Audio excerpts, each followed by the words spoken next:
Halo, Assalamualaikum warahmatullahi wabarakatuh. Saya perwakilan dari kelompok 1 akan menjelaskan tema promosi gizi dan media promosi gizi yang telah kelompok kami buat. Jadi, tema promosi gizi kami yaitu pentingnya konsumsi air putih. Oh ya, sebelumnya, perkenalkan anggota kelompok kami. Yang pertama ada saya, Siti Hairun Nabila, Bintan Naili Tazkia, Nabila Nur Ramadania, Ahmad Dian Alfiansyah, dan Wanda Rahayu Juliani. Seperti yang telah saya katakan sebelumnya bahwa tema promosi gizi kelompok kami yaitu pentingnya konsumsi air putih. Hal ini berkaitan dengan salah satu pesan gizi seimbang yaitu biasakan minum air putih yang cukup dan aman. Adapun sasaran dan alasan dari promosi gizi kami yaitu sasaran anak-anak dan remaja usia 10-19 tahun atau usia sekolah. Alasan karena mayoritas anak-anak dan remaja saat ini jarang mengkonsumsi air putih dan lebih memilih mengkonsumsi minuman yang berasa, tinggi gula dan tinggi kalori. Kandungan gula yang tinggi dalam minuman berasa dapat meningkatkan kadar gula darah dan meningkatkan resiko penyakit diabetes mellitus dan penyakit-penyakit lainnya. Nah lalu, apa sih air putih itu? Apa fungsinya sehingga menjadi penting? Dan berapa banyak air putih yang harus kita konsumsi dalam satu hari? Jadi, air putih adalah zat cair yang terdiri dari molekul hidrogen dan oksigen dan merupakan zat yang dibutuhkan oleh tubuh. Adapun fungsinya yaitu, fungsi utama air putih adalah sebagai pelepas haus, pencegah dehidrasi, dan detoksifikasi. Lalu, berapa banyak kita harus mengkonsumsi air putih dalam satu hari? Kebutuhan cairan tiap orang berbeda, namun secara umum disarankan konsumsi air putih sebanyak 8 gelas atau 2 liter per hari. Nah lalu, kapan waktu yang tepat untuk mengkonsumsi air putih? Yang pertama, minum 1 atau 2 gelas di pagi hari setelah bangun tidur. Ketika kita bangun tidur, tubuh kita mengalami dehidrasi atau kekurangan cairan. Berapapun banyaknya konsumsi air putih di hari sebelumnya, kita tetap harus mengisi ulang tubuh kita dengan cairan. Minum 1 atau 2 gelas air putih di pagi hari setelah bangun tidur juga dapat membakar metabolisme dan membuang racun di dalam tubuh. Yang kedua, minum 1 gelas sebelum mandi. Kehangatan air putih yang dikonsumsi dikombinasikan dengan kehangatan air saat mandi dapat melebarkan pembuluh darah, sehingga menyebabkan tekanan darah turun. Air putih yang kita minum sebelum mandi juga dapat mencairkan tingkat natrium tubuh sehingga dapat menurunkan tekanan darah dalam tubuh. Yang ketiga, minum 1 gelas setengah jam sebelum makan. 30 menit sebelum makan adalah waktu yang tepat untuk minum air putih karena dapat membantu pencernaan bekerja lebih baik.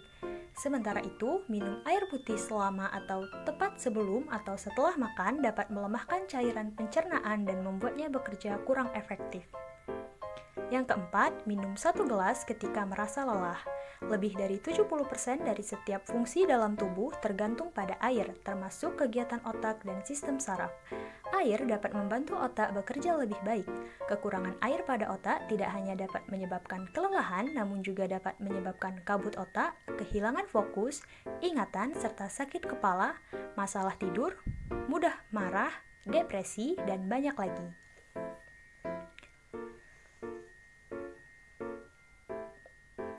Kemudian yang selanjutnya, minum lebih banyak sebelum dan setelah olahraga. Ketika kita berolahraga, tubuh akan berkeringat dan itu berarti cairan dalam tubuh juga akan berkurang. Minumlah air putih dengan porsi sesuai anjuran untuk mencegah dehidrasi sekaligus untuk meningkatkan daya otot tubuh.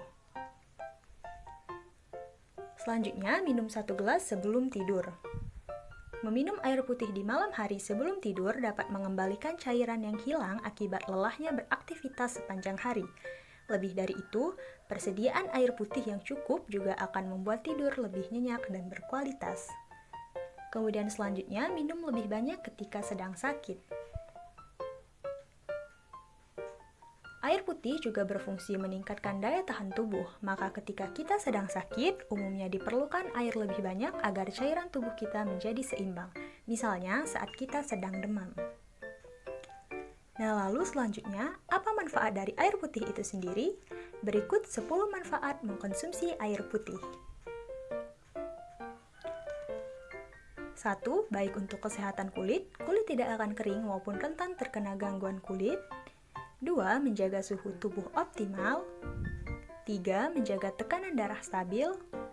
4. Melancarkan sistem pencernaan tubuh. 5.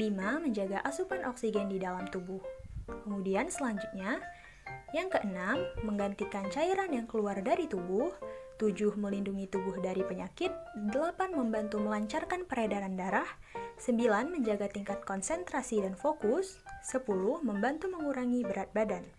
Banyak sekali bukan manfaat dari konsumsi air putih? Maka dari itu, ayo rajin konsumsi air putih. Nah, lalu, apa dampaknya jika kita kekurangan air putih? Yang pertama adalah sakit kepala. Sakit kepala ini terjadi karena otak mengalami penyusutan sementara karena kurangnya asupan cairan. Yang kedua yaitu bau mulut.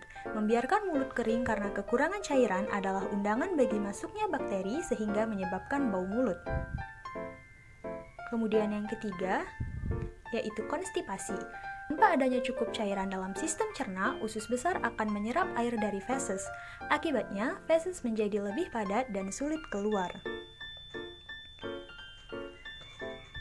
Dampak yang selanjutnya yaitu rasa kantuk berlebihan. Dalam penelitian di Inggris pada tahun 2015, 1 dari setiap 5 pasien yang kekurangan cairan akan merasa sangat mengantuk.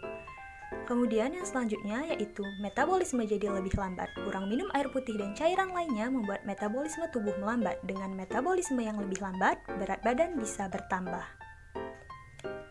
Kemudian yang selanjutnya yaitu kulit kering. Kurang cairan dapat membuat kulit keriput, tidak segar, tidak berkilau, garis halus dan kerutan di kulit jadi lebih kentara.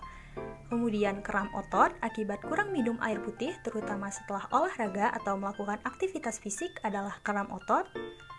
Dan yang selanjutnya yaitu dapat menyebabkan mual dan muntah. Saat suhu meningkat, tubuh manusia secara alami akan berkeringat. Jika tidak diimbangi dengan asupan cairan pengganti, dapat menyebabkan mual dan muntah. Kemudian yang selanjutnya yaitu tekanan darah menurun.